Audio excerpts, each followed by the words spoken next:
আমরা ঘুমের মধ্যে নানা ধরনের স্বপ্ন দেখে থাকি, আর সেই স্বপ্নের অর্থও হয় ভিন্ন ভিন্ন। আজকে আমরা আলোচনা করব, স্বপ্নে যদি কেউ ময়ূর দেখতে পায় তাহলে সেই স্বপ্নের কী অর্থ হবে। আগেই বলে রাখি, স্বপ্নের অর্থ বয়স ও নারী পুরুষ ভেদে ভিন্ন ভিন্ন হতে পারে। কেউ যদি স্বপ্নে দেখেন ময়ূর নাচতে, তাহলে ওই ব্যক্তি কোনো কাজে সফল হবে এমনটা বোঝায়। যদি কোনো ব্যক্তি স্বপ্নে দেখেন ময়ূর উড়ে যেতে, তাহলে ওই ব্যক্তির কোনো বিদেশ গমনের সম্ভাবনা আছে। যদি কোনো ব্যক্তি স্বপ্নে দেখেন ময়ূর পেখম তুলে নাচছে, তাহলে ওই ব্যক্তির টাকা পয়সা আয় বৃদ্ধি পাবে এমনটা বোঝায়।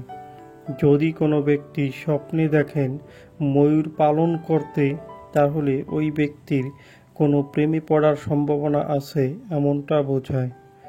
যদি কোনো ব্যক্তি স্বপ্নে দেখেন ময়ূরের মাংস খেতে, তাহলে ওই ব্যক্তি কোনো খারাপ কাজে আসক্ত হবে এমনটা বোঝায়। যদি কোনো ব্যক্তি স্বপ্নে দেখেন মরা ময়ূর, তাহলে ওই ব্যক্তি কোনো ঋণগ্রস্ত হতে পারে এমনটা বোঝায়। যদি কোনো ব্যক্তি স্বপ্নে দেখেন ময়ূরের ডিম, তাহলে ওই ব্যক্তি কারো উপকার করবে বা ওই ব্যক্তি কারো দ্বারা কোনো উপকৃত হবে এমনটা বোঝায়। যারা যারা আমাদের ভিডিওটি দেখেছেন তাদেরকে অসংখ্য ধন্যবাদ। সবার কাছে অনুরোধ থাকবে, আমাদের চ্যানেলে নতুন হলে আমাদের চ্যানেলটি সাবস্ক্রাইব করে আমাদের পাশে থাকার জন্য।